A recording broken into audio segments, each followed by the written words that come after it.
Ancient Indian town planning. Ancient Indian town planning यानी कि ancient time में जो भी टाउन थे तो कैसे थे।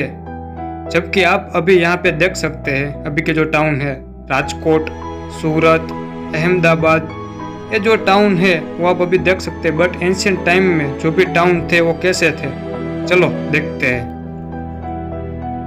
First, India has acquired expertise in the field of town planning. यानी कि टाउन प्लानिंग में हम बोले तो इंडिया एक्सपर्ट हुआ करते थे उस वक्त, उस टाइम पे। Second, many such town have been found out during archaeological excavation work. Archaeologist जो होते हैं ये सारी चीज़ों के बारे में जो जानते हैं वो जब एक्सकेवेशन मतलब खुदाई का काम करते हैं, जैसे मोहनजोदारो में किया गया, हड़प्पा में किया गया, लोथल में किया गया, और उसमें से उन लोगों को जो अंदर से जो भी टाउन्स मिले और वो टाउन्स ये बताते हैं कि हम बोले तो इंडिया एक्सपर्ट थे इस वर्क में।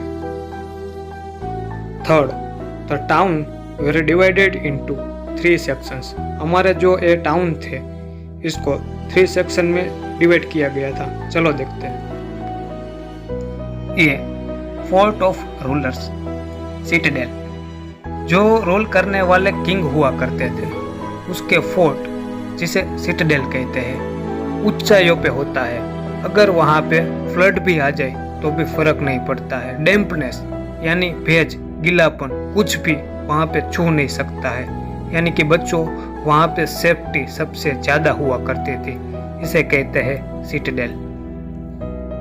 B, houses of administrative officers situated on the upper part of town।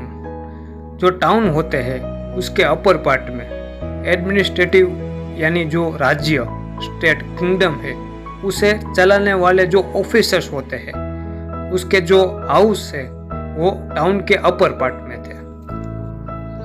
C, residencies of common people situated on the lower part of town.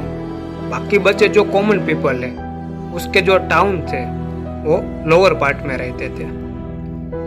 Next, forts for rulers were constructed on the upper part of the town. Forts for rulers मतलब citadel थे, उसके जो houses, towns थे वो एकदम अपर में construct किया जाता था।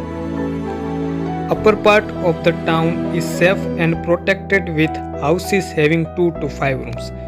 अपर पार्ट में ही क्यों ये टाउन्स को कंस्ट्रक्ट किया था, क्योंकि वहाँ पे सेफ्टी ज़्यादा थी एंड 2 से 5 रूम्स वहाँ पे कंस्ट्रक्ट किए थे इसलिए। Okay, next point, houses of the lower part of the town are mainly constructed handmade bricks. जो भी लोअर पार्ट में हाउसेस थे, टाउन्स थे, वो कैसे कंस्ट्रक्ट किया जाता था? हैंडमेड ब्रिक्स यानी कि हाथ से बनाई हुई जो भी ब्रिक्स होती थी उनसे ये कंस्ट्रक्ट किया जाता था। ओके, आगे हम देखते हैं। Next, people of Indus valley civilisation has developed many more beautiful and systematic towns than may other civilisations of the world from the architectural point of view. अगर हम आर्किटेक्चर के पॉइंट ऑफ व्यू से देखें तो इंडस वैली सिविलाइजेशन के जो लोग थे उन्होंने इतना ब्यूटीफुल एंड सिस्टमेटिक टाउन्स यानी सिटी, छोटा विलेज बनाया था कि उस वक्त जितने भी कल्चरल हुआ करते थे उनमें से सबसे ये लोग एडवांस थे सिस्टमेटिक बनाने में। ओके, लास्ट पॉइंट अब, among all of them Harappa and Mohenjodaro had the best town planning.